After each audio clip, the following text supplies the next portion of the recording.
Abdul Somad sudah talqin tarekat, maka dia sudah bid'ah. Kalau begitu, Anda juga melakukan bid'ah, karena baca Quran itu dengan talqin. Laqana yulaqqinu, mulaqqin, si syekh, kita mulaqqan. Seperti apa ini Buya sebenarnya? Jadi pengikutnya anti sufi, tetapi kita lihat Imam Ibnu Taimiyah dan muridnya Ibnu Qayyim itu bahkan punya karya-karya tentang kesufian, tentang ihsan. Silakan Buya. Bismillah. Ini karena ngomong Ibnu Taimiyah saya harus ta'awuz dulu ya. Biar nggak ngomongnya campur dengan emosi. Baik. Syekh Ibnu Taimiyah tidak perlu meragukan terhadap keabsahan ilmu tasawuf, dan tersebarnya Islam di negara kita adalah karena jerih payah para ulama sufi. Para ulama sufi lah yang menyebarkan Islam di wilayah Nusantara ini, sehingga kita, mayoritas bangsa kita, mungkin 90% bangsa kita muslim, itu semua atas jasa-jasa para ulama sufi. Assalamualaikum warahmatullahi wabarakatuh. Waalaikumsalam warahmatullahi wabarakatuh. Bismillahirrahmanirrahim. Alhamdulillahi rabbil alamin, hamdal hamidin, hamdal mustaghfirin, hamdan yuwafi ni'amahu wa yukafi'u mazidahu. Ya Rabbana lakal hamdu kulluhu wa lakas syukru kulluhu kama yanbaghi li jalali wajhikal karimi wa azimi sultanik.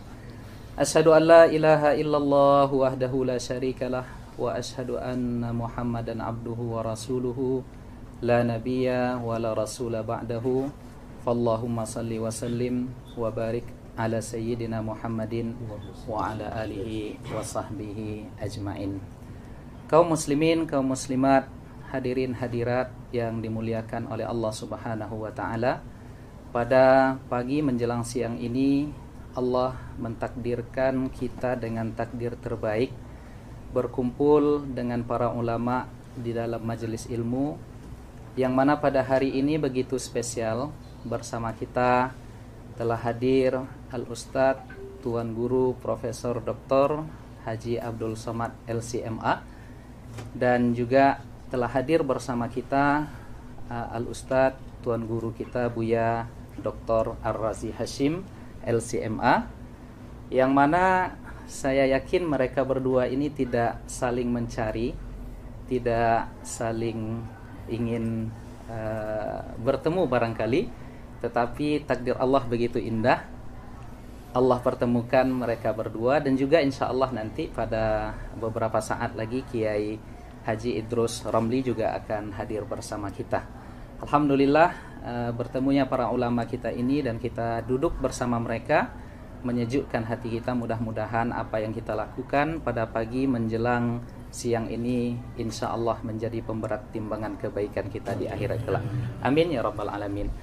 Hadirin hadirat, para asatiz yang dimuliakan oleh Allah Subhanahu wa taala, tema kita pada pagi ini menarik, yaitu membincangkan salah satu dari pilar agama kita, di mana pilar agama kita terdiri dari 3 hal. Yang pertama iman, yang kedua Islam, dan yang ketiga ihsan.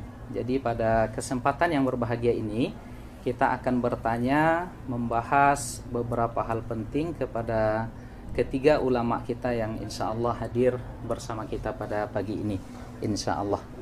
Dan insya Allah dalam beberapa detik lagi Kiai Idrus Ramli akan datang. Kita sambut beliau terlebih dahulu, insya Allah.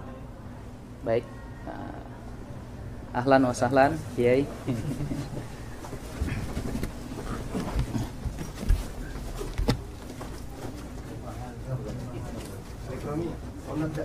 Nabda min al-awwal.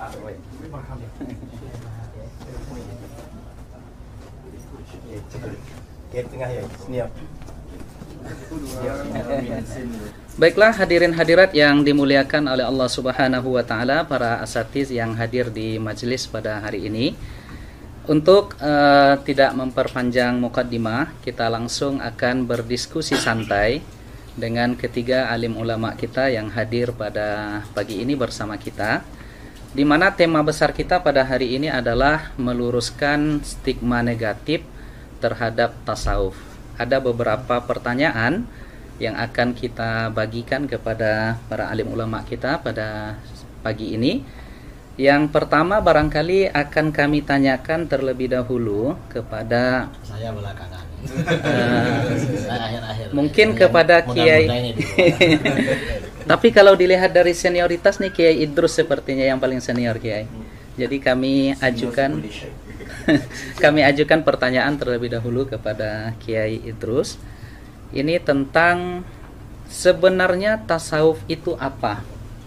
Apa bedanya tasawuf dengan akhlak, tazkiyatun nufus, ihsan, daqaik, raqaik, haqaik, dan lain sebagainya, Kiai?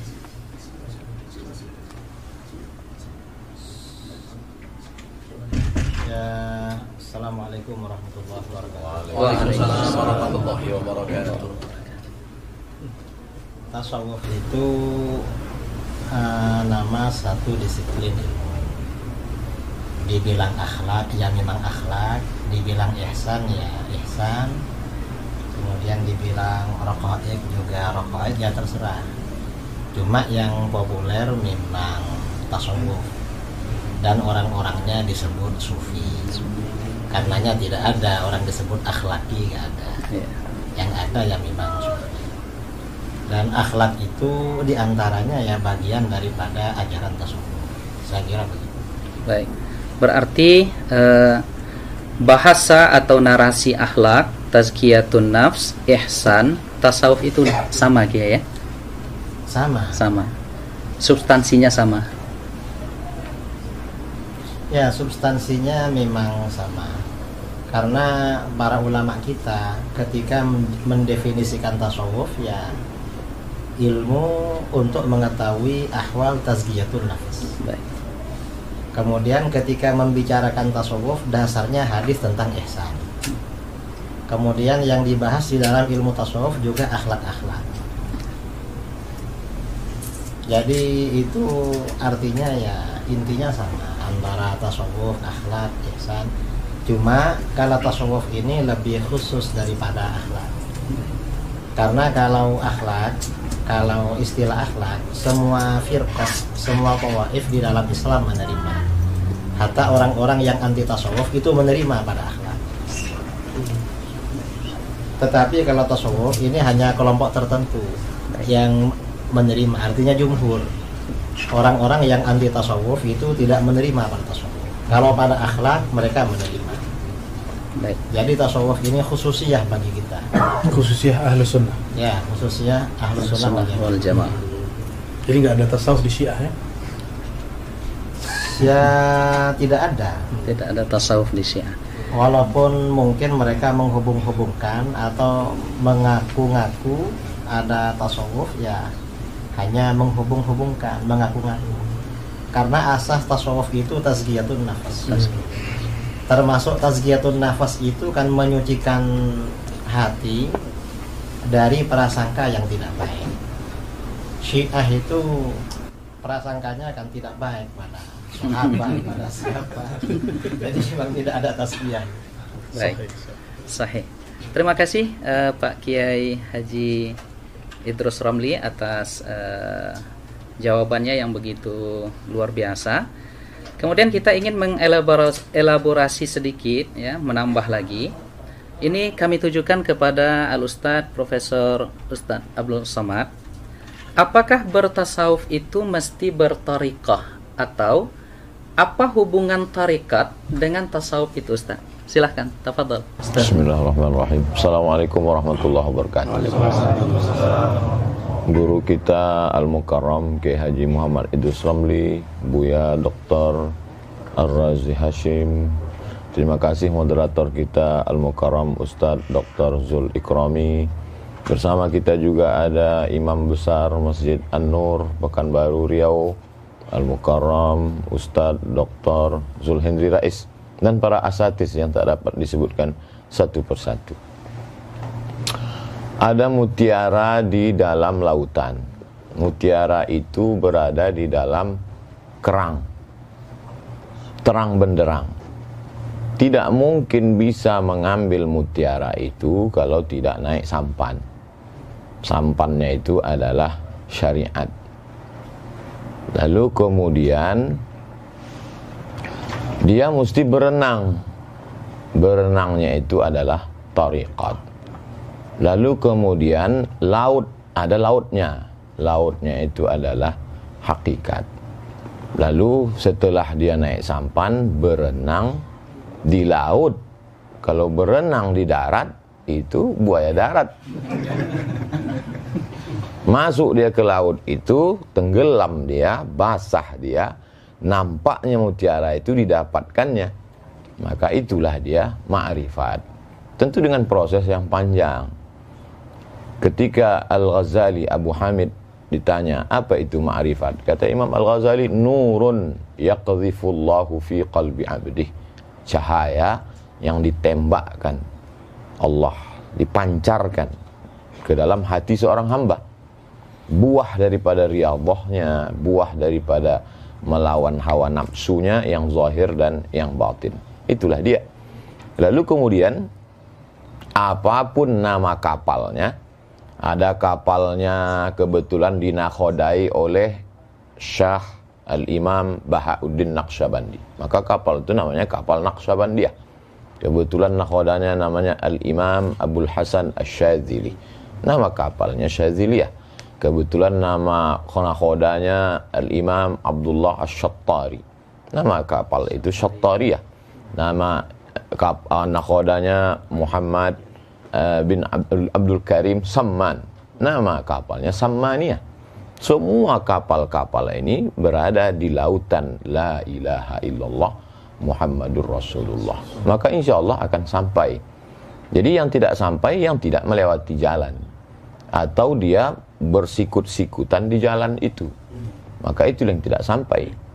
Makanya ketika para masyayikh itu bertemu, maka mereka bertemu karena memang diawali dari, kalau kata Al-Imam Syekhul Islam Zakaria Al-Ansari, kata dia ini adalah ilmun, suatu ilmu yu'rafu bihi, dengan ilmu ini bisa diketahui ahwali tazkiyatin nafs.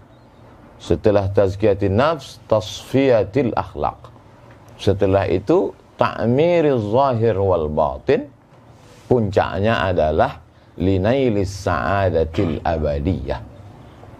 Jadi kalau ada orang mengatakan saya tidak bertarekat, langsung saja kita tanya nama dia. Nama kau siapa? Nama saya, kebetulan dia orang Melayu, Atan misalnya. Berarti dia sudah membuat namanya tarekat Ataniyah. Dia membuat jalan sendiri. Kalau saya tak sanggup, saya membuat jalan. Maka dalam akidah saya ikuti jalan Al-Imam Abul Hasan Al-Asy'ari. Dalam masalah fiqih saya ikuti jalan Al-Imam Muhammad bin Idris Asy-Syafi'i. Dalam masalah tasfiyatil qalb saya ikuti jalan Al-Imam Bahauddin An-Naqsyabandi. Lebih selamat. Wallahu a'lam. Terima kasih Prof. Abdul Somad atas analogi yang luar biasa tentang tariqah, hakikah, dan ma'rifat tadi. Sekarang kita kepada Abuya Dr. Ar-Razi Hashim, masih turunan tentang pertanyaan tadi. Jadi jika begitu Buya, jadi tariqah itu sesungguhnya apa? Lalu yang kedua, di dalam tariqah itu ada istilah yang kita dengar, yang jamak kita ketahui, yaitu istilah suluk. Nah, kemudian selanjutnya kita juga mendengar ada bai'at terhadap tariqah tertentu. Nah, ini bagaimana sesungguhnya Buya? Dipersilakan. Izin Pak, ya. Izin Syekh Musa. Ya, betul. Ada kata suluk ya, ada bai'at, tariqah. Ada tariqah. Tadi sudah sangat gamblang disebutkan tariqah itu jalan. Jadi kalau bahasa saya sederhana, mau jadi dokter tapi nggak kuliah, bisa nggak? Nggak bisa. Nggak bisa. Nggak bisa. Mau usul kepada Allah tapi tidak bertariqah. Nah, dalam tariqah itu seperti tadi Syekh Abdul Somad mengatakan ada renangnya, ada cara berlayarnya. Cara itu disebut metodologi. metodologi itu kemudian diturunkan dalam bentuk suluk. Kemarin masih ingat kita waktu duha kemarin baca kitab Tartibus Suluk. Suluk dalam kitab itu bukan suluk dalam pengertian awam. Pengertian awam suluk itu i'tikaf 10 hari, 40 hari. Enggak, semua thariqah punya metodologi tazkiyatun nafs atau tasfiyatul ahwal atau ma'rifatullah. Metodologinya itu kemudian diturunkan dalam sebutan suluk. Maka suluk artinya menempuh jalan. Man salaka tariqan. Jadi pasangannya pasti tariqan. Nah, di situ ada yaltamisu bihi ilman. Nah, ilmu ini macam-macam. Ada ilmu billah, ada ilmu bi ghairillah. Kita bagi dua aja. Nah, tariqah itu suluk ila tariqillah. Suluk jalan, menempuh jalan kepada Allah SWT. Supaya ada komitmen. Misalnya kita kuliah masuk dosen tertentu, ada kontrak belajar nggak? Ya. Kontrak belajar itulah bayat. Jadi kontrak belajar itu bayat. Ya. Di saat kita kuliah di satu tempat atau sekolah nyantri, kita pesantren, bisa nggak masuk pesantren 2 pesantren sekaligus? Tidak. Nggak sanggup ya? Nggak sanggup, nggak bisa. Nggak bisa. Bener. Mungkin. Bagaimana ya? Makanya bayat itu kalau lagi salik cukup 1 bayat. Tapi kalau antum sudah mursyid boleh banyak bayat. Ya, jadi bayat itu secara harfiah artinya ngambil sumpah setia mau jadi murid seorang syekh. Bayat ini tidak akan bermanfaat kalau tidak ada mahabbah kepada syekh itu. Zikir yang 40 kali jadi ramah rasanya. Tapi kalau sudah mahabbah, maka zikir 70.000 pun terasa sebentar. Itu yang dimaksud oleh Sidi Abul Hasan Asy-Syadzili, syaikhuka man la yut'ibuka. Gurumu, ya, syaikhuka man la yut'ibuka. Gurumu yang jika mengajarmu, menyuruh kamu berwirid, tidak membuat kamu terbebani. Jadi kalau kita disuruh wirid 100 kali pagi sore pun dah terbebani, itu bukan mursyid kita, berarti enggak jodoh. Bukan berarti makom dia bukan sampai makom mursyid, kitanya enggak mahabbah sama orang itu. Maka untuk suluk supaya tidak keluar-keluar, tidak balik-balik, perlu ada bayat. Namun dalam pemahaman saya sekarang, bayat itu kan hakikatnya kepada Nabi, khulafa, ya, kemudian terakhir nanti Imam Mahdi. Maka sekarang itu bayat thariqat itu intinya sebenarnya adalah at-talqin. Ngambil talqin, ngambil kurikulum zikir. Jadi bukan bayat dalam pengertian bayat sia-sia, ya, bukan bayat pemerintahan. Maka boleh dibatalkan, boleh. Antum kalau mau ganti guru silakan. Boleh saya tuh Bu ya. Boleh nggak ganti sekolah? Pindah sekolah boleh? Pindah sekolah boleh ya. Boleh pindah kampus? Boleh. Sama, pindah guru itu sama kayak pindah kampus. Terakhir, kurikulumnya sama. Misalnya Syekh Abdul Somad Naqsyabandi. Syekh terus apa nih? Pak Kiai. Thariqat ta'addudiyah. Syadziliyah ya? Oke. Di thariqah ini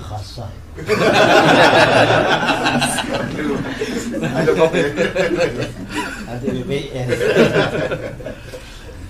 Namanya sama. Sekolah itu sama-sama kurikulumnya kurikulum A, B. Yang beda siapa? Gurunya, bukan bangunannya. Maka at-thariqah itu yang aham itu bukan nama thariqatnya, bukan nama manhajnya, tapi man mursyiduhu. Siapa mursyidnya?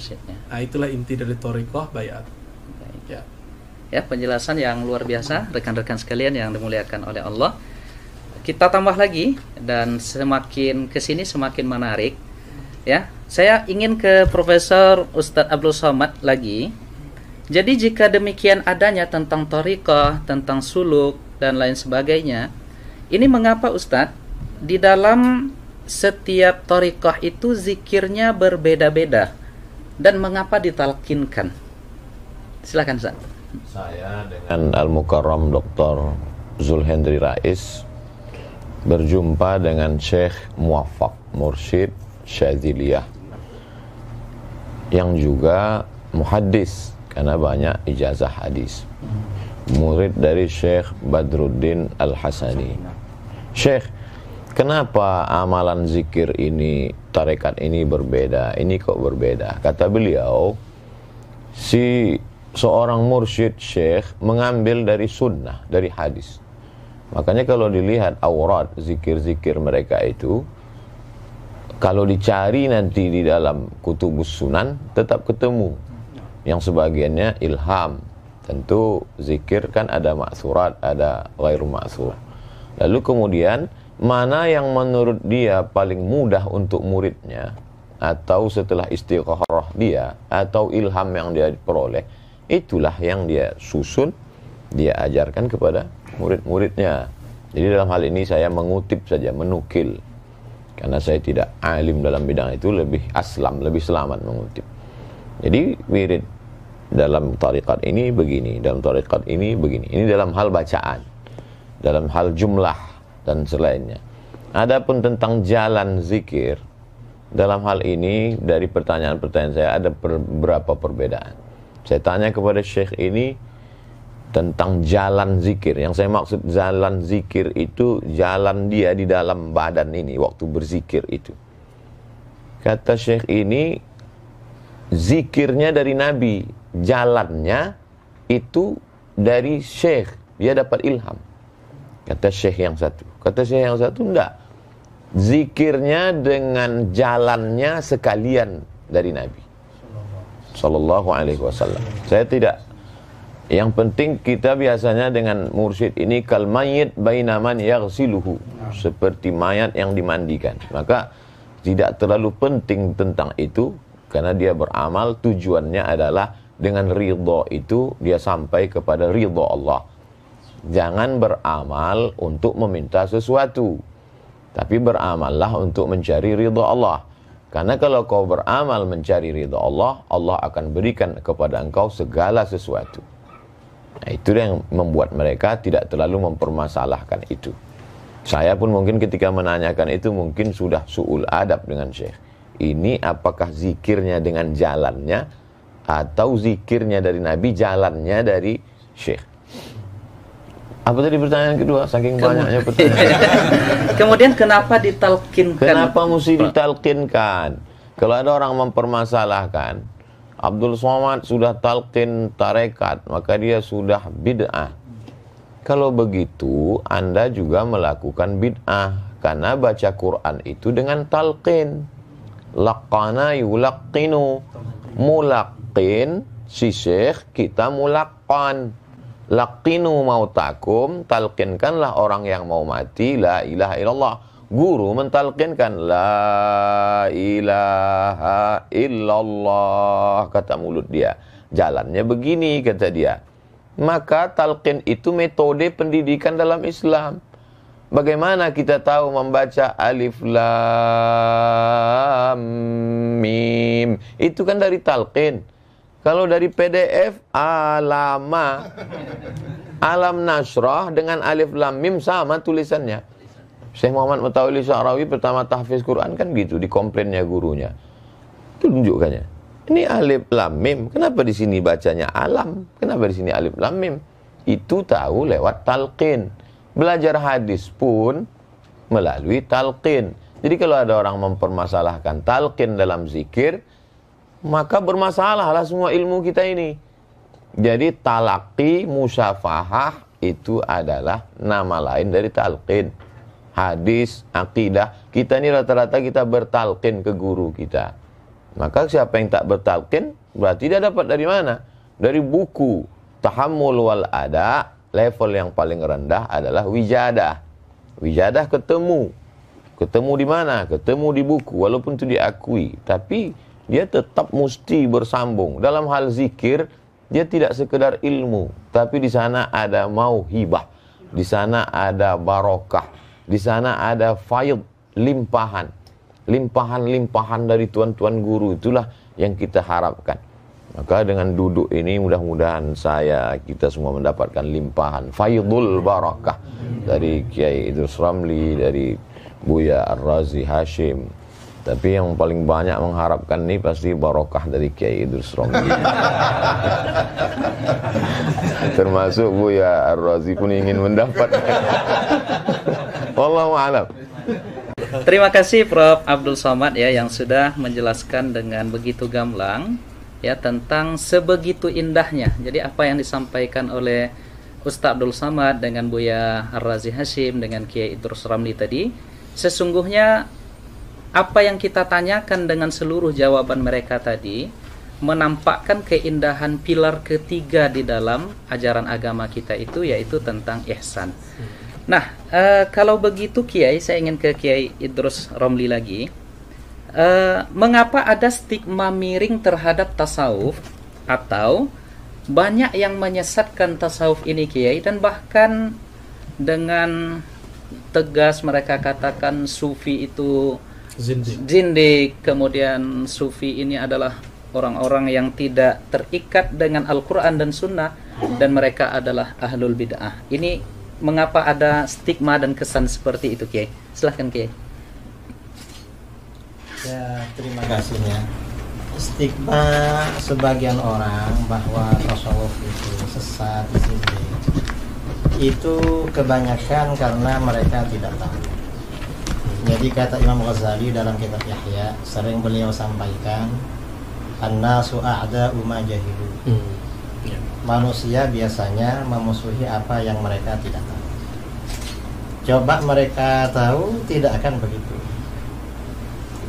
Seperti misalnya juga seperti sebagian orang-orang ya, orang-orang yang tidak suka tasawuf bilang bahwa ajaran-ajaran tasawuf itu bertentangan dengan Al-Quran dan Sunnah.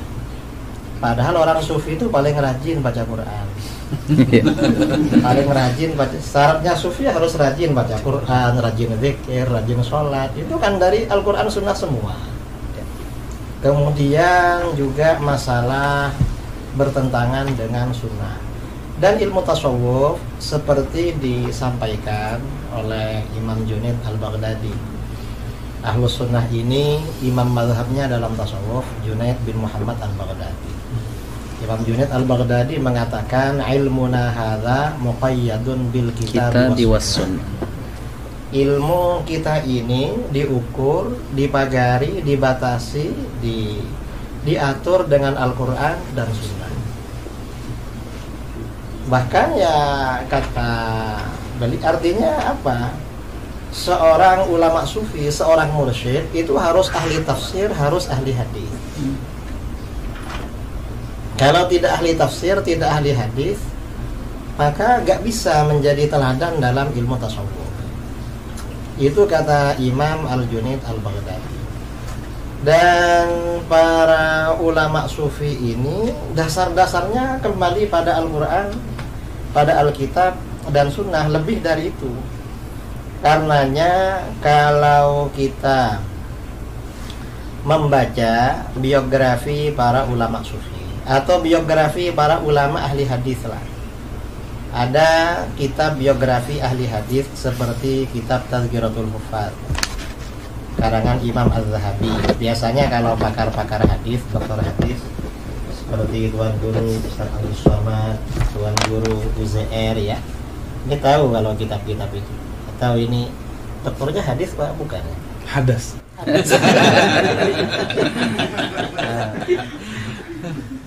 Akidah. Dokternya di akidah. Ya Bu ya. Ya, Di akidah. Saya kira ahli hadis ya. Hadisnya di Darussunnah ya. Bukan Hadats Akbar. Dia berjumuah. Itu banyak kita jumpai para ahli hadis terkemuka itu justru ulama sufi. Banyak para hufad ya. Jadi level tertinggi dalam ilmu hadis itu biasanya kan yang mendapat gelar hafiz. Hufad lah. Itu yang level tertinggi. Kalau di sekolah mungkin S3. Doktornya itu hafid itu. Nah, itu yang sufi itu banyak sekali. Ada misalnya kita kalau baca kitab sering Rawahu Abu Nu'aim. Abu Nu'aim ini orangnya sufi dan beliau menulis biografi para ulama sufi dengan metode ahli hadis yang berjudul kitab Hilyatul Auliya. Kitab Hilyah ini bisa dikatakan kitab tasawuf, bisa dikatakan kitab hadis. Bagi muhaddis cocok karena memang standarnya mulai dari sanad-sanad, kemudian dari manhaj yang disampaikan itu ahli hadis. Dikatakan kitab tasawuf cocok juga, karena dari awal memang pembelaan terhadap ajaran tasawuf. Jadi kitab Hilyatul Auliya. Atau misalnya siapa lagi ya yang ahli hadis? Seperti Ibnul A'rabi. Itu juga ahli hadis tapi sufi ahli hadis. Dan masih banyak yang muhaddis yang sufi, yang perawi kitab Sahih Muslim. Sahih Muslim ini sanadnya sampai kepada kita itu melalui ruwat yang sufi. Gak ada yang selain sufi. Kalau ilmu tasawuf dibatalkan, habis semua riwayatan kita terhadap kutubus sittah ini habis semua putus. Karena ulama sufi memang yang mengembang itu. Kemudian lagi ya, ada yang mengatakan bahwa di kalangan tasawuf itu ada kelompok zindik. Yang zindik itu mungkin itu yang disebut dengan dakhil, oknum. Jadi dia sebenarnya bukan betul-betul sufi, tetapi tasawuf dijadikan kedok untuk menyebarkan kezindikannya. Nah, untuk oknum-oknum seperti ini bukan hanya di kalangan sufi, di kalangan ahli hadis ada juga. Makanya di kitab-kitab mustalah hadis ya, ada hadis-hadis palsu ahdatsat uzzanadiqah yang dibikin-bikin oleh orang-orang zindik. Dan ini gak bisa kelompok zindik yang membuat hadis-hadis palsu lalu kita jadikan stempel untuk merusak semua ahli hadis misalnya. Loh, ahli hadisnya ternyata zindik, padahal ya cuma oknum. Oknum itu ya di mana-mana. Di mana-mana ada. Di kalangan ahli kalam yang zindik ya juga ada. Kalangan ahli hadis ya ada. Hatta di kalangan fuqaha yang punya pendapat syad itu juga ada. Di mana-mana ada memang. Dan kita ya menilai sesuatu itu standarnya secara umum, secara ghalib, bukan pakai standar yang syad, yang oknum-oknum itu. Saya kira itu ya. Kalau masalah thariqah, sebenarnya kita semua ini berthariqah. Saya kalau thariqah dalam istilah ini tasawuf, thariqahnya secara tabarruk Syadzili. Tapi kalau thariqatul hayah, thariqah kehidupan saya seperti dari guru-guru saya selalu menyampaikan thariqatuna at-ta'allum wa ta'lim. Thariqah saya ini belajar dan mengajar. Ada guru-guru mau ngajar kita dengar. Ada orang-orang mau belajar sama kita, ya kita ajarin. Itu thariqah kita memang. Baik, terima kasih Kiai Idrus Ramli atas penjelasan yang begitu luar biasa. Saya akan ke Buya Ar-Razi Hashim. Jadi turunan dari ajaran thariqah itu Buya. Dan kita sering diserang di sini. Dan anehnya lagi saya lihat, yang saya perhatikan, mereka juga sesungguhnya ini persoalan robitah. Jadi ada yang menyerang kita dalam persoalan robitah, tetapi sesungguhnya mereka berrobitah. Allahumma innaka ta'lamu anna hazihil quluba qad istama'at. Dan itu mereka sebut juga sebagai, kawan-kawan kita sebagai doa robitah. Nah sekarang robitah itu apa Buya? Dan apakah betul robitah itu dalam tanda kutip mempertuhankan guru? Kadang kita di ribat-ribat di majelis kita itu ada foto-foto guru kita, dan kita dituduh oleh sebahagian sahabat-sahabat kita ini mempertuhankan, mengqadasahkan guru. Nah, jadi bagaimana ini Bu ya? Silakan Bu ya.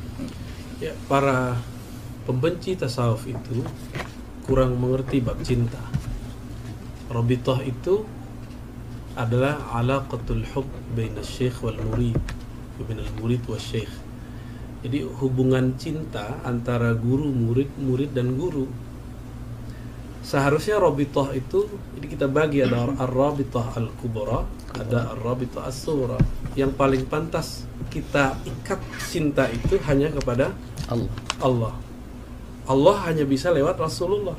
Maka rabithah yang kubra itu cuma kepada baginda Rasulullah SAW. Namun karena kita tidak bertemu Rasulullah, Maka Nabi mengatakan, tuba liman ra'ani. Tuba liman ra'ani. Kalau nggak bertemu aku, kan tadi beruntung yang bertemu aku melihat aku. Ya sudah, tuba liman ra'a man ra'ani. Itu rabithah. Itu dalil rabithah yang pertama yang paling sahih. Ya. Dan disebutkan di riwayat Ahmad, Nabi mengulangnya sab'an. Berarti 7 kali. Liman ra'a man ra'a man ra'a man ra'a. Berarti 7 generasi. Ya. Terus dalam hadis Imam Ibnu Majah ada yang semakna, Ahmad juga ada, Abu Nuaim dalam Hilyah tadi disebut oleh Pak Kiai Idrus. Nabi ditanya 2 lafaz, man awliyaullah, yang kedua man khairun nas. Apa jawaban Nabi? Man idza ru'u dzukirallah. Itulah dalil rabithah terkuat. Dan cara rabithah ada di situ. Siapa yang jika dia dipandang, divisualkan, diingat, maka mengingat mereka, memandang mereka, menghantarkan kita kepada Allah Subhanahu wa taala. Itulah rabithah yang hakiki. Ya. Dan itu mesti bersanad. Ya. Mesti ditalkinkan. Ya. Jadi itu dalil rabithah. Apa masih kurang? Iya. Artinya semua amalan-amalan yang ada atau praktek di dalam dunia tasawuf itu ada dalilnya dari Al-Quran dan Sunnah ya. Nah, sekarang ru'u kan dipandang. Ya, dipandang. Karena kita susah membayangkan guru, boleh nggak kita ambil foto guru taruh di rumah? Ya. Boleh nggak? Boleh. Kalau memandang foto beliau membuat kita ingat ilmu beliau tentang zikrullah, maka bagian dari rabithah. Dulu kalau orang-orang Pariaman di mat'amnya itu, di rumah makannya ada foto Angku Salih. Angku Salih itu dulu berkalam. Kalau fotoku ada di rumah kalian, tapi kalian tidak sholat, tolong dicopot, tolong dibakar. Berarti rabithahnya nggak nyambung gitu. Ya. Terputus Bu ya. Nah itu salah satu contoh rabithah. Ya. Nah, terima kasih Bu ya. Saya ke Profesor Ustadz Abdul Somad. Jadi Ustadz, di dalam pengamalan tasawuf itu ada di antara teknik zikir itu yang mereka berdiri Ustaz.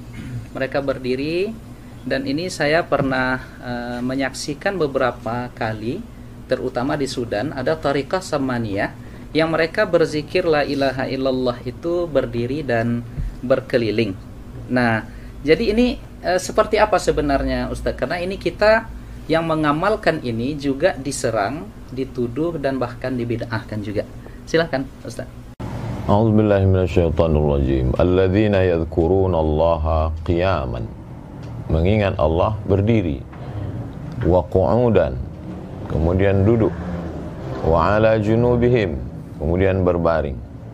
Karena memang posisi manusia, siapapun dia, dimanapun dia, tak keluar dari 3 itu. Berdiri, duduk, dan berbaring. Semuanya yadhkurullah.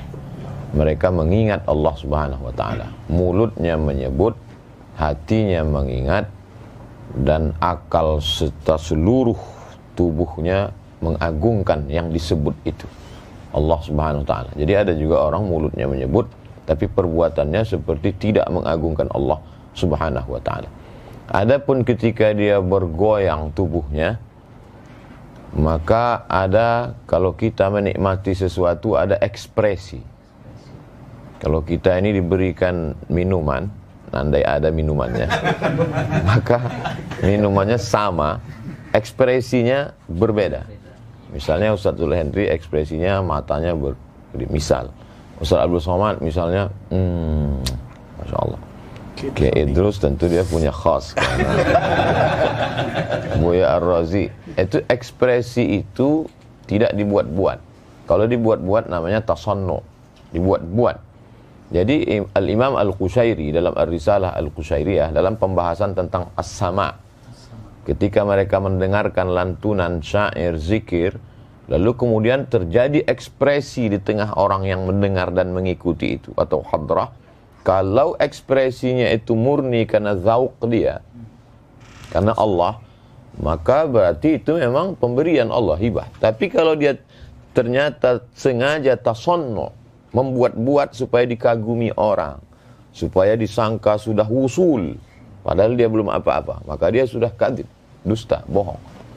Jadi kalau kita kenal orangnya, kenal saya, Ustadz Zulhendri misalnya, saya tahu pendidikannya, saya tahu keilmuannya, saya tahu amalnya, terjadi sesuatu pada dirinya, saya tidak akan tuhmah, saya tidak akan menuduh beliau sudah melakukan tasannu, membuat-buat.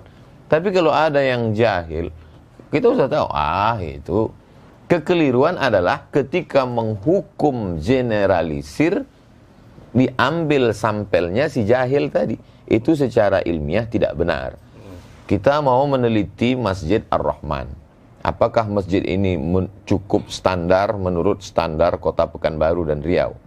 Lalu ketika kita sholat Jumat di sana, pulang, sendal kita hilang. Lalu yang kita ungkap di seminar adalah sendal hilang itu. Itu kita tidak adil. La yajrimannakum syana'anu qaumin ala alla ta'dilu. Jangan karena kebencian kepada pengurusnya, mungkin jadwal khutbah pernah dicoret, lalu membuat kita tidak bersikap adil dan mengambil sampel yang salah itu. Bukankah Goldziher menolak hadis? Dia katakan itu hanya produk abad kedua, hanya karena dia melihat beberapa kekeliruan kecil yang diluruskan oleh Syekh Muhammad Mustafa A'zami. Berarti salah. Jadi kalau ada orang menilai tasawuf salah dari kasuistik tadi, maka sesungguhnya metodologi yang dia pakai sama dengan metodologi Goldziher. Jadi keliru. Jadi dalam hal tentang dia menggoyangkan kepala atau menetes air matanya adalah ekspresi terhadap zauk, cita rasa. Untuk merasakan kopi saja kadang perlu puluhan tahun. Untuk merasakan nikmatnya makanan, pakaian perlu. Bagaimana dengan rasa? Tentu itu melalui proses riyadhah yang panjang. Makanya ketika orang mau mengikut zikir selalu saya tanya, Ustadz saya mau talqin zikir, kau tinggal di mana? Saya di Rokan Hulu. Oh, pergilah ke Pondok Darussalam. Di sana ada Buya Alaidin yang secara tariqat mu'tabar dan beliau alim Azhari. Oh, saya dari Pelelawan, ada di sana Buya Somad, anak beliau, adik kelas saya, Ustadz Zul, imam di Masjid Agung, dan dia alim, faqih. Jadi kita arahkan kekeliruan, kesalahan adalah ketika orang yang baru tobat 2 hari, ikut berzikir, diangkat menjadi khalifah, mursyid, lalu itu merusak tasawuf. Karena maka kalau banyak orang bertasawuf, bahkan dosen tasawuf, tapi tidak bertasawuf. Sama seperti di Mesir dulu zaman kami ada namanya Dr. Ala. Dr. Ala itu komentator bola, S3 bola, tapi tak pernah main bola. Itu jadi ketemu ada orang yang beramal tasawuf tapi tidak berilmu. Ada orang berilmu secara teori tapi tak bertasawuf. Beda dengan Mesir. Syekh Dr. Profesor Dr. Ahmad Omar Hashim, rektor waktu kami dulu belajar, itu mursyid. Dan dia mensyarah Sahih Bukhari. Alim. Nah itu, jadi perlu, alhamdulillah hari ini para kiai, para buya, para orang alim bertasawuf. Inilah yang akan meluruskan tasawuf. Wallahu a'lam. Terima kasih Prof. Abdul Somad yang semakin luar biasa penjelasan-penjelasan dari semua narasumber, tuan guru kita. Jadi saya tertarik kembali menanyakan ini langsung ke Buya Ar-Razi Hashim. Apa yang disampaikan oleh Ustadz Abdul Somad tadi, kenyataannya di tengah masyarakat kita lihat Buya, ada yang bergabung ke thariqah, masuk ke majelis tawajuh itu setelah itu dia ingin kebal peluru, kebal senjata tajam, yatiru fis sama wa yamshi 'alal ma'. Terbang di atas awan, berjalan di atas air. Nah, jadi apa bedanya karena kita sering dituduh ini terus nih Bu ya, bahwa orang yang gabung itu tuh pengen dapat ini. Nah, jadi apa sesungguhnya beda tasawuf itu dengan kebatinan? Iya. Al-Imam Muhammad Al-Ghazali pun nulis kitab tentang Fadaih Al-Batiniyah. Fadaih Al-Batiniyah. Batiniyah ini cabang dari Syiah Ismailiyah yang terputus, yang kemudian berkembang lama di Mesir juga ya. Dan justru mereka lah yang bikin Al-Azhar tempat antum kuliah itu. Kemudian oleh Salahuddin Al-Ayyubi, murid Syekh Abdul Qadir Al-Jilani itu di tajdid, direvisinya. apakah tasawuf itu membuat orang sakti? Itu kali pertanyaannya. Enggak, tasawuf itu mendekat kepada yang maha sakti. Apakah tasawuf bikin kebal? Bukan, tasawuf itu biar antum kebal neraka nanti. Ketika ada hadis Bismillahirrahmanirrahim la yadurru ma'asmihi syai'un fil ardi wala fis sama', ya. Itu hadis kan dipakai kan untuk silat, debus. Itu boleh minta burhan namanya, minta bukti. Ya Allah, kalau memang betul doa ini tembus ke badan, maka tidak ada lagi mudarat langit dan bumi. Tapi jangan sering-sering. Maka lakukan sesekali aja kayak Nabi Ibrahim. Liyatma'inna qalbi. Boleh sesekali. Itu mau diajarin? Belum makamnya, Pak ya. Bukan, orang SMA aja bisa, masa dokter nggak bisa. Ya, berarti kurang yakin kalau mana SMA yang ini. Belum berani. Ini kurang berani, kurang suja'ah. Itu biar kayak Idrus nanti. Jadi at-tasawuf itu at-taqarrub ilallah, yang maha sakti, mendekatkan diri kepada yang maha sakti, bukan menjadi sakti. Karena iblis itu sakti, tapi nggak dekat kepada Allah. Ini nggak ada urusan kita mau yatiru alal hawa. Kalau itu hawa, burung setiap hari terbang. Apakah dia sakti? Apakah dia jadi sufi? Tidak juga ya. Ya, yang jalan di atas air emang ada. Itu kungfu aja, kungfu hustle. Ya. Jadi beda antara tasawuf dengan kebatinan. Beda. Baik. Nah, lalu saya ingin ke Kiai Idrus. Dari itu Kiai, kita juga sering dituduh dan dikatakan bahwa tasawuf dan orang-orang thariqah itu atau mungkin tasawuf itu berasal dari ajaran Syiah.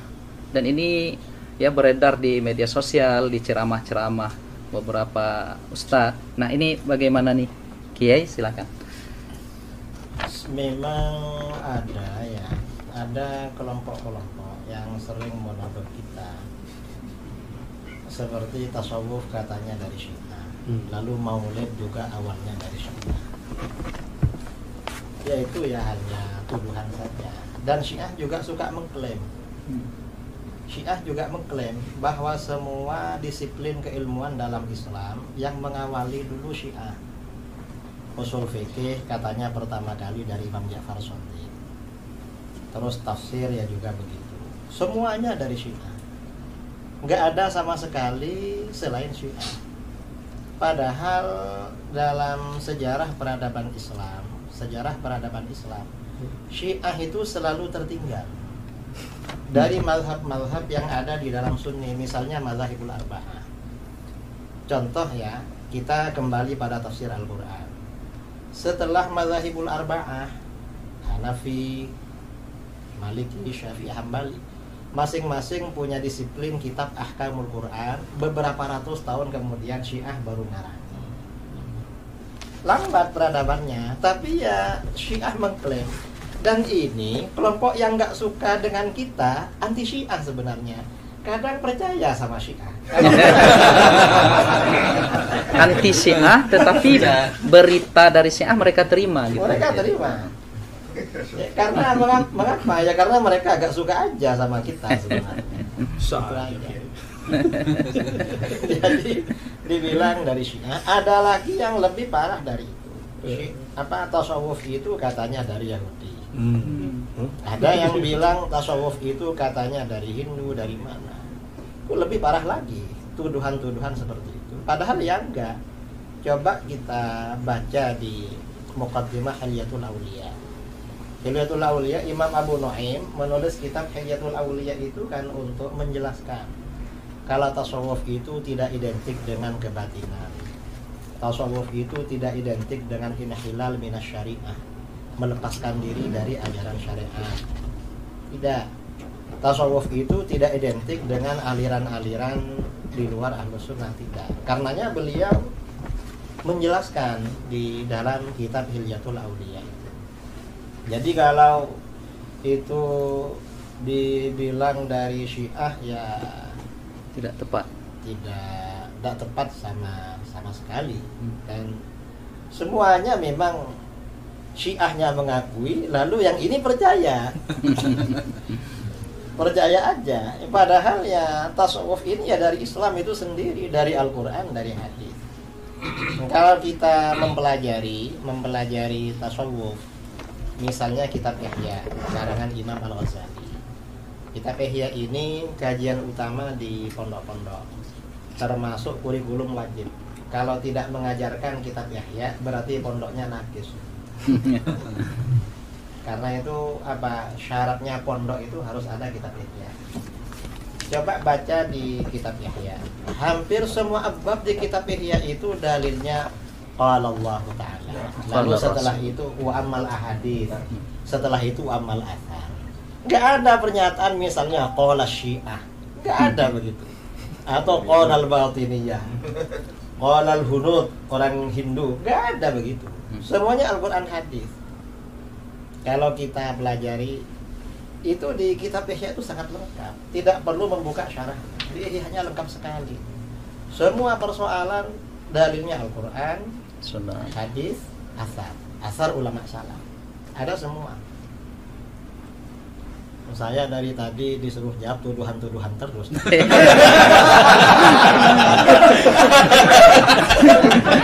Moderator ya.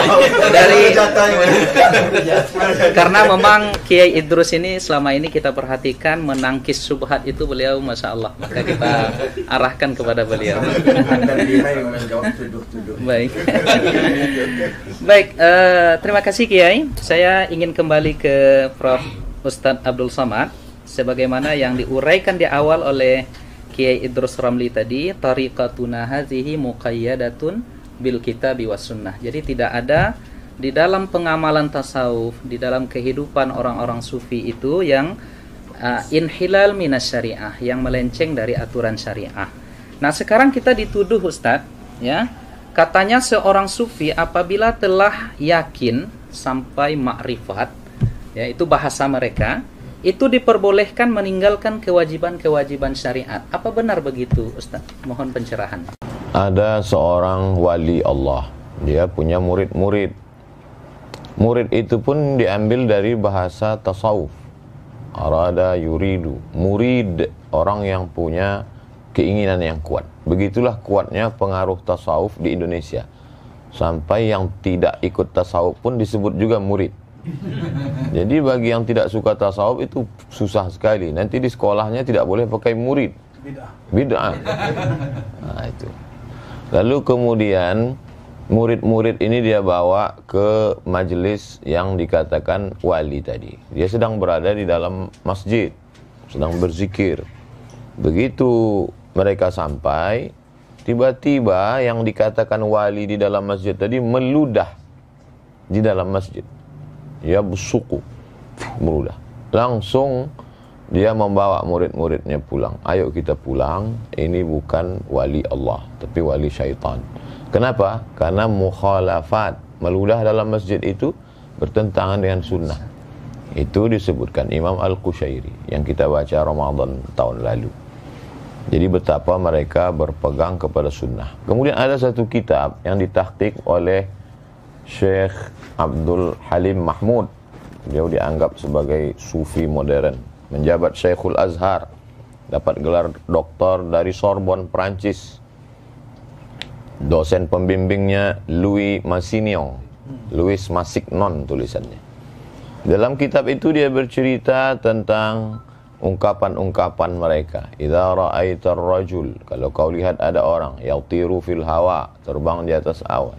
Yamshi 'alal ma', berjalan di atas air. La taghtar, jangan tertipu. Tapi pandanglah bagaimana istiqomahnya dia dengan syariah. Lalu kemudian kalau engkau masuk ke dalam hutan, sampai di dalam hutan itu tiba-tiba burung-burung yang di atas pokok kayu itu mengucapkan salam. Assalamu alayka ya Abdus Somad. Maka pandanglah hatimu. Kalau dalam hatimu ada rasa bangga, oh akulah wali Allah, berarti kau sedang tertipu, maghrur. Tapi lihatlah, kalau dalam hatimu ada rasa khasyah, khauf, takut kepada Allah, berarti itu memang datang. Jadi fenomenanya boleh sama, tapi efeknya terhadap diri. Jadi dia lebih banyak melihat dirinya, lebih banyak melihat ke dalam. Tuba liman syaghalahu aibuhu an uyubin nas. Lalu kemudian bagaimana seseorang itu berpegang kepada ikatannya. Ikatannya itu adalah Al-Quran dan Sunnah. Kenapa mereka itu sanad terjaga sampai hari ini? Karena mereka mengikat dirinya dengan Quran, Sunnah, dan orang yang mengamalkan Quran dan Sunnah itu. Orang-orang tasawuf takzimnya ke guru luar biasa. Saya perhatikan mereka sebelum majelis. Kalau kita kan baca Fatihah li jami'il mu'minin wal mu'minat muslimin wal muslimat al ahya'i minhum wal amwat min masyariqil ardi ila magharibiha. Selesai satu Fatihah. Kalau saya tengok mursyid-mursyid itu, untuk syekh ini satu Fatihah, untuk syekh ini. Maka mereka ingat nama silsilah itu. Kenapa mereka mudah mengingat sanad itu? Karena dikiriminya Fatihah satu-satu. Karena dia ingat susunannya, urutannya. Dan mereka itulah yang menjaga sanad itu. Itu salah satu bukti mereka berpegang dengan Quran dan Sunnah. Dan juga orang-orang yang mengamalkan Quran dan Sunnah itu. Wallahu a'lam bishawab. Terima kasih Prof. Uwas yang sudah menguraikan kepada kita dengan uraian yang juga sungguh luar biasa. Kemudian saya ingin langsung ke Buya Ar-Razi dulu, ya, karena kita lihat kajian-kajian Buya Ar-Razi ini banyak mengokohkan pilar yang ketiga ini tentang tasawuf, tentang kerohanian. Jadi sesungguhnya Buya, jika ada 3 pilar ini, apakah seorang Muslim itu wajib bertasawuf? Mau jawab langsung, Pak? Jawab muter-muter. Langsung Bu ya. Muter dulu dikit nggak apa-apa. Kalau al-Islam melahirkan ilmu fikih, fikih ini kemudian melahirkan banyak mazhab yang kemudian Allah seleksi jadi 4. Tanpa bermazhab, tanpa berfikih, kita tidak tahu sholat kita sah atau batal. Lalu Imam Ghazali ditanya apa perbedaannya antara fikih dengan tasawuf. Kalau fikih ma'rifatus sihhah, mengetahui yang sahih ataupun yang batil, sedangkan tasawuf ma'rifatul qabul warrad. Jadi terima tidak diterima itu para sufi sudah ada indikatornya, bisa dicek dan itu jelas ilmiah. Mengetahui sholat saya diterima oleh Allah atau tidak. Jadi kalau ahli fikih bilang hanya Allah yang tahu sholat terima, berarti dia belum belajar tasawuf. Kalau dia sudah belajar kitab Ihya Ulumuddin yang tadi disebut Kiai Idrus, itu mereka akan mengerti bahwa sholat saya pasti diterima nih, atau tidak diterima. Namun diterima pun dia tetap istighfar. Kenapa? Sebagus-bagus sholat kita tidak akan pernah sama dengan sholat Nabi. Sallu kama ra'aitumuni usalli. Maka Nabi kasih kalam yang indah. Itu tashilan lana wa rukhsatan lana. Kama ra'aitumuni. Nabi enggak mengatakan sallu kama usolli. Itu kan gawat kalau begitu. Bisa-bisa enggak sholat kita. Tapi kama ra'aitumuni, sebagaimana engkau memandang, melihat. Mandang Nabi enggak? Tidak langsung. Maka kita mandang orang yang punya sanad kepada Nabi. Bersanad kepada Nabi secara zahir, itulah mazhab fikih. Lalu Nabi mengajarkan, kalau engkau sholat bacalah wajah tuh. Itulah qalbu. Ketika takbir kecilkan dirimu. Itulah ajaran ruhani Nabi. Maka kalau kita bersolat cuma belajar rukun 13, tapi tidak belajar rukun khusyuk, antum sampai mati juga gak khusyuk, kusut aja ya. Jadi bagi saya belajar tasawuf itu wajib. Karena itu pilar Islam, iman, ihsan. Ihsan itu wajib gak? Iya, wajib. Cara untuk ihsan itu tasawuf. Cara tasawuf itu tarekat. Ma la yutimmu bihil wajib illa bihi fahuwa wajib. Ya. Terima kasih Buya. Ada 2 atau sekitar 3 pertanyaan lagi ya dalam 5 menit ke depan. Saya ingin ke Prof. Uwas dulu. Jadi serangan lagi untuk karena ini sifatnya pertanyaan, tidak lagi tuduhan-tuduhan. Karena ini tidak tuduhan-tuduhan lagi, tidak syubhat lagi. 2 pertanyaan terakhir ini, Bro. Jadi seperti apa sesungguhnya ya tasawuf itu dalam pengamalan salafus saleh? Ada nggak di masa salaf itu ya salafus saleh yang bertasawuf? Karena katanya ini tidak sesuai dengan manhaj manhaj salaf dan lain sebagainya. Mohon penjelasan dari Uwas. Khairul qurun qarni, sebaik-baik abad adalah abadku. Tsummal ladzina yalunahum. Kemudian satu abad sesudah itu. Tsummal ladzina yalunahum. Kemudian satu abad sudah itu. 3 abad inilah yang disebut dengan salaf. Jadi kalau ada orang mengaku guru kami dari kalangan salaf, ada di masjid, kata dia. Jadi kita pun terkejut-kejut. Kok bisa guru kau tuh hidup sampai sekarang? Jadi tentang Imam Ahmad bin Hanbal. Imam Ahmad bin Hanbal itu salaf karena meninggalnya tahun 241. Datanglah seorang perempuan bertanya ke Imam Ahmad bin Hanbal, apa hukumnya menjual kain tenun? Kain ini ditenun malam, ketika itu lewat tentara, bawa lampu, bawa terang, pas lagi terang itu dia nenun, pas tentara lewat gelap, pas lewat lagi terang tenun. Apa hukum menjual kain ini? Terus Imam Ahmad bin Hanbal nanya, Imam Ahmad tidak langsung jawab, dia tanya, kamu siapa? Saya adiknya Bishri Al-Hafi. Bishri Al-Hafi sufi. Itulah dalil bahwa salaf itu bertasawuf, karena Bishri Al-Hafi sufi. Kata Imam Ahmad bin Hanbal, inilah warak yang tingkat tinggi, karena orang hanya menjaga dari yang haram. Kalau sekedar lampu, apalah bahayanya. Tapi dia takut itu menjadi hijab antara dia dengan Allah Subhanahu wa taala. Lalu kemudian imam paling tua di antara 4 mazhab, Imam Abu Hanifah, Imam Hanafi, pernah berdiri tegak kena panas. Lalu kemudian ditanya, Imam Hanafi kenapa tidak berlindung di bawah pohon kayu itu? Kata Imam Hanafi, orang yang punya pokok kayu itu minjam duit ke saya. Saya takut kalau saya berdiri di bawah pokok kayu itu, kullu qardin jarra naf'an fahuwa riba.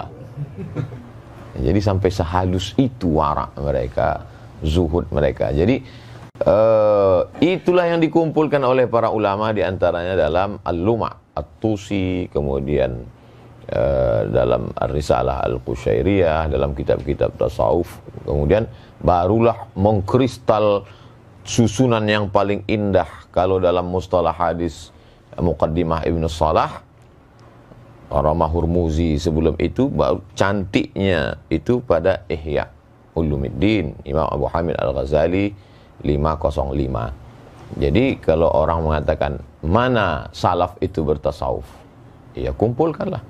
Nah, ini juga bagi penggemar tasawuf, dia dapat bahan banyak dari dialog kita hari ini.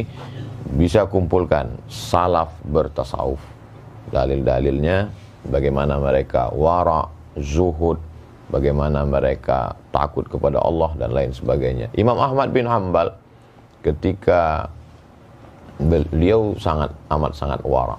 Jadi sifat-sifat tasawuf itu ada pada diri mereka, walaupun mereka tidak menyebut dirinya sufi. Kebalikan dari yang sekarang, mengaku sufi tapi sesungguhnya sifat tasawuf jauh. Mudah-mudahan kita termasuk orang-orang yang mengamalkan sifat-sifat tasawuf itu, dan kita dijaga Allah SWT. Saya kira demikian. Baik, terima kasih Prof. Uwas. Ya, berbeda, ada kalam beliau tadi, berbeda dengan hari ini, banyak orang yang mengaku sufi tetapi amalnya jauh dari kesufian itu. Cuma ada yang Ustadz Mawardi dulu mendefinisikan sufi ini, Ustadz, mungkin yang Ustadz sebut tadi adalah sufi yang suka piti. Ada lagi Ustadz Mawardi dulu juga suka film katanya. Nah, jadi yang orang-orang yang Ustadz sebut tadi mungkin sufi yang ke arah situ barangkali. Dakhil. Baik, terakhir kami arahkan pertanyaannya sebelum nanti closing statement dari Kiai Idrus. Ya, ini ke Buya Ar-Razi Hashim. Saya tertarik menanyakan ini Buya, bahwa kawan-kawan kita, asatis-asatis yang mungkin berbeda cara pandangnya dengan kita, itu menilai tasawuf dengan penilaian yang negatif. Padahal hasil sependek pembacaan kami, itu imam mereka, yaitu Imam Syekh Ibnu Taimiyah itu bahkan di dalam Al-Bidayah dikatakan, saya melihat di sini at-tabarruk bi syurbi ma'i ghuslih. Jadi bahkan Imam Ibnu Katsir mencatat ketika beliau meninggal itu air pemandiannya itu diminum oleh murid-muridnya. Nah, bahkan hudurun nisa war rijal, dan bahkan Imam Ibnu Taimiyah ini dikuburkan di Damaskus itu di makbarah Sufi ya. Nah, ini seperti apa ini Buya sebenarnya? Jadi pengikutnya anti Sufi, tetapi kita lihat Imam Ibnu Taimiyah dan muridnya Ibnu Qayyim itu bahkan punya karya-karya tentang kesufian, tentang ihsan. Silakan Buya. Bismillah. Ini karena ngomong Ibnu Taimiyah saya harus ta'awuz dulu ya. Biar nggak ngomongnya campur dengan emosi. Baik. Syekh Ibnu Taimiyah awalnya adalah asyadun nas ya, i'tidaan ala as-sufi wa sufiyah. Adalah orang yang paling keras menyerang tasawuf, tapi niat dia baik. Dia punya definisi tasawuf itu sendiri.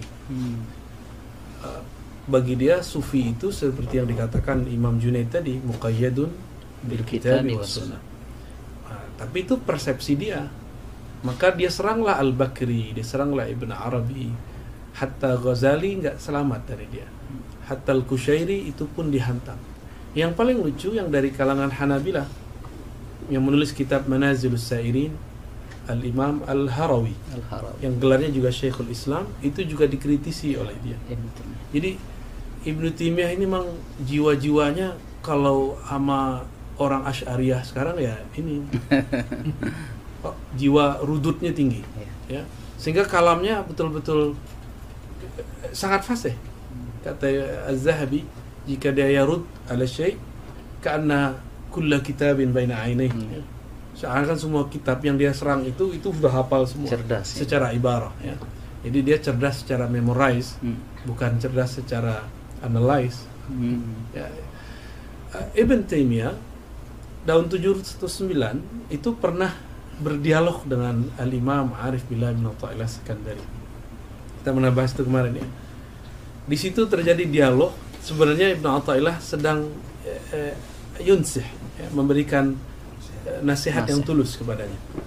Tapi dipahami oleh Zahabi, Ibnu Katsir sebagai syadidan ala Syekhul Islam, orang yang keras kepada Syekhul Islam. Emang begitu. Jadi dari dulu antum kalau mau menjawab tuduhan salafi dianggap kita memfitnah. Kalau kita mengkritisi mereka itu dianggap apa? Nyebarin syubhat ya. Menjadi syubhat yang menyambar-nyambar. Syekh Ibn Taimiyah ini diabadikan sanad thariqatnya oleh Syekh Muhammad Hafiz At-Tijani dalam beberapa makalah sanad ya. Oh, jadi beliau ini punya sanad thariqat. Dan itu ke Sidi Abdul Qadir Jilani. Jarak beliau dengan Al-Imam bukan Tijani, Abdul Qadir Jilani. Abdul Jilani itu cuma 2 orang. Beliau berguru kepada, seingat saya namanya Abu Muhammad, kemudian dari Ibn Qudamah langsung daripada Syekh Abdul Qadir Jilani. Jadi Ibn Qudamah itu datang dengan Ibnul Jauzi ke Baghdad 40 hari sebelum wafat Syekh Abdul Qadir Jilani. Hari ke-40 dia wafat, suluk mereka selesai. 40 hari mereka 40 suluk. Maka Imam Ibnul Jauzi mengerti isi Ihya. Ibnu Qudamah pun kemudian menulis tentang abab Tazkiyatun Nufus dalam beberapa risalahnya ya. Ibn Taimiyah nyambung kepada Syekh Abdul Qadir Jilani. Maka dalam Majmu' Fatawa ada 2 jilid, beliau menyebut Syekh Abdul Qadir dengan Sidi Syekh. Terjemahannya apa? Tuan guru.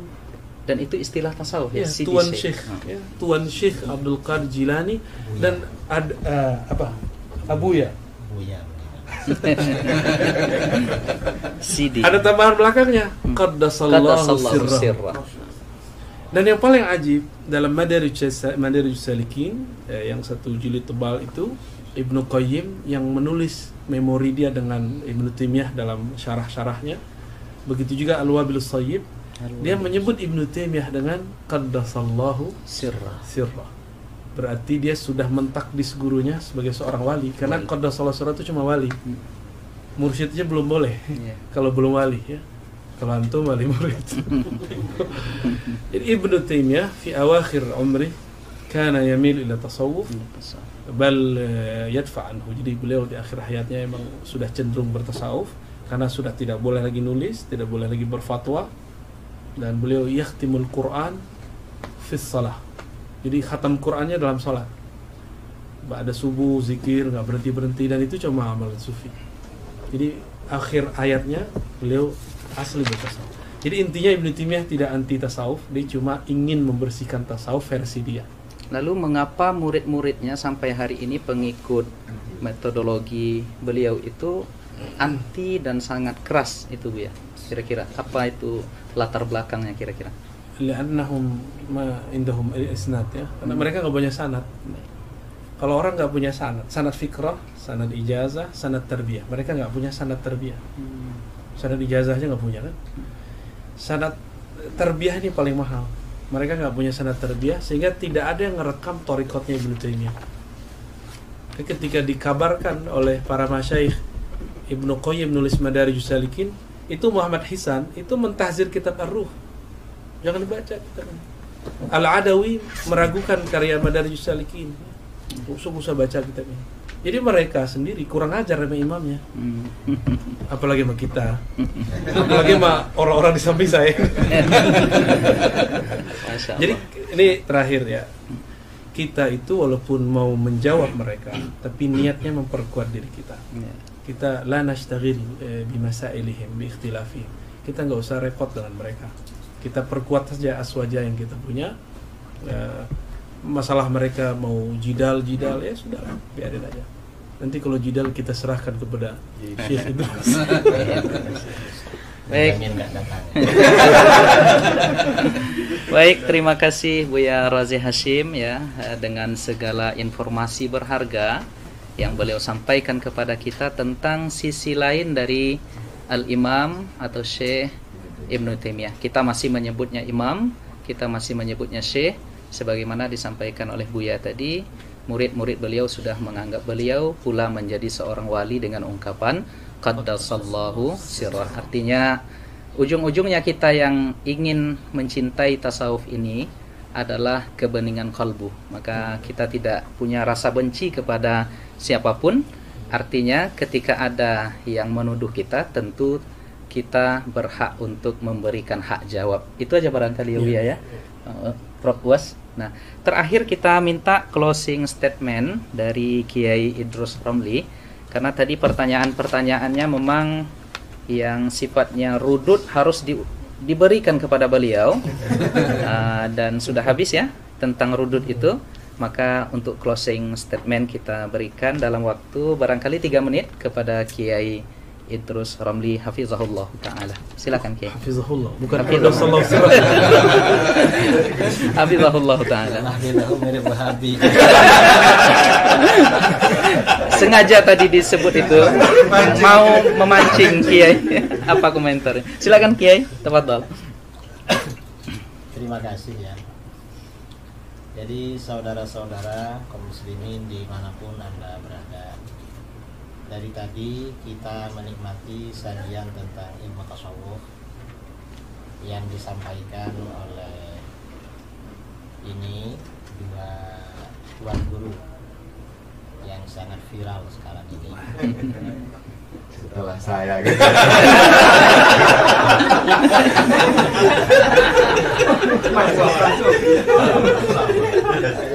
Ada ujungnya. Tuan Guru UAS, kemudian juga di samping saya Buya Dr. Al-Razi Hashim, dan beliau semuanya doktor. Saya gurunya dokter.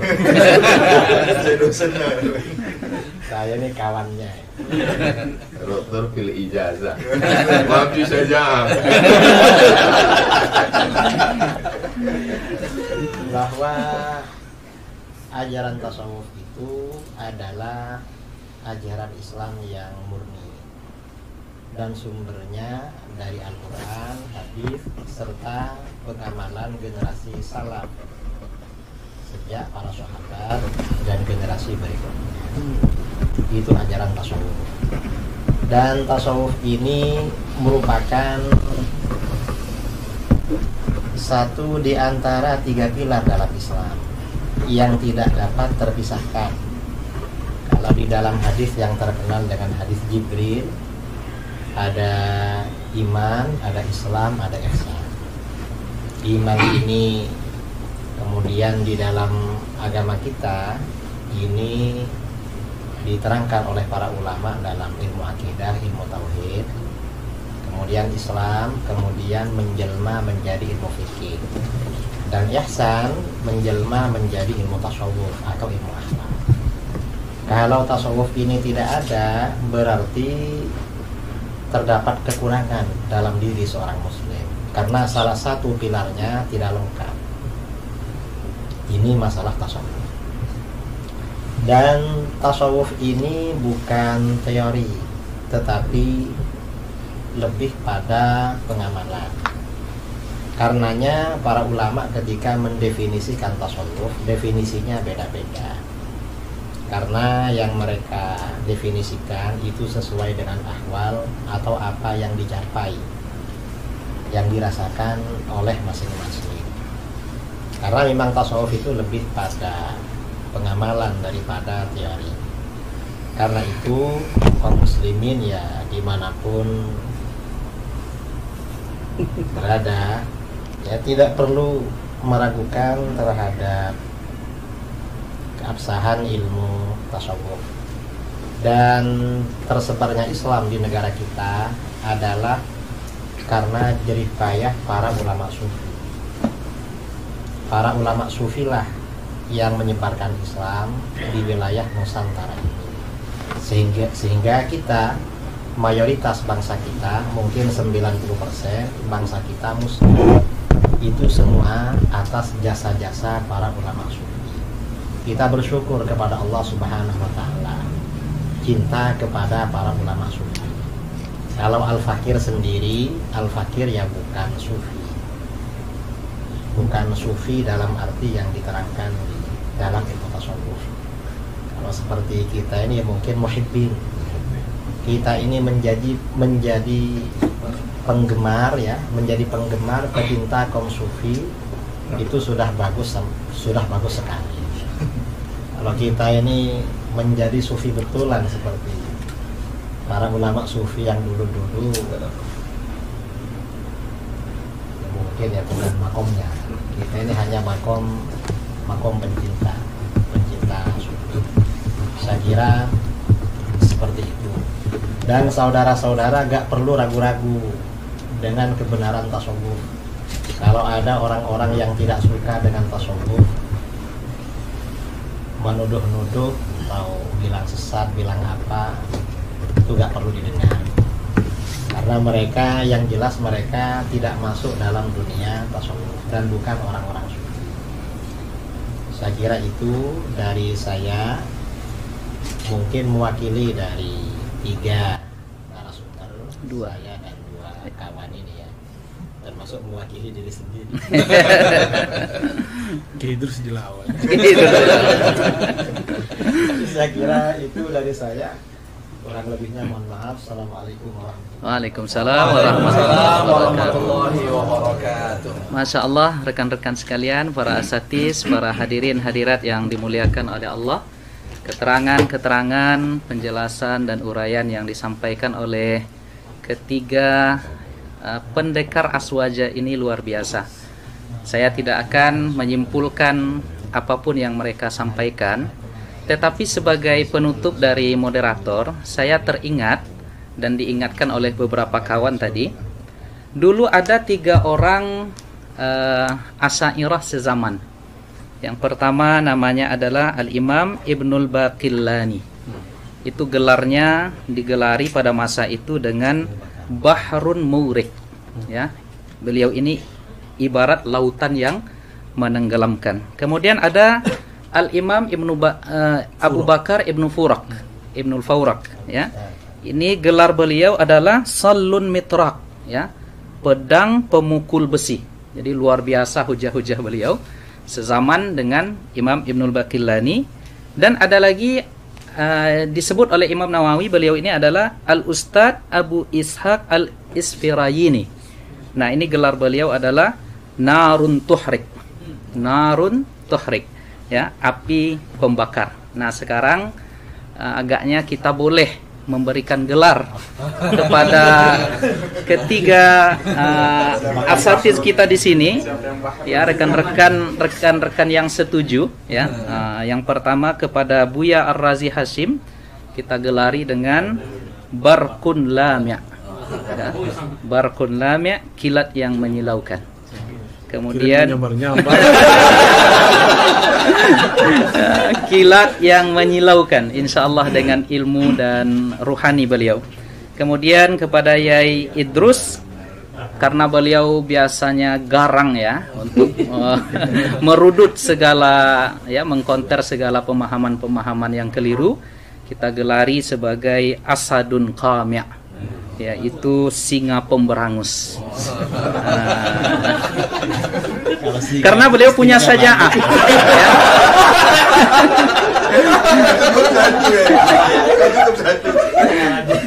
Karena beliau punya saja'ah, ya, terus punya saja'ah yang mungkin belum diamalkan oleh Prof Uwas dan Buya.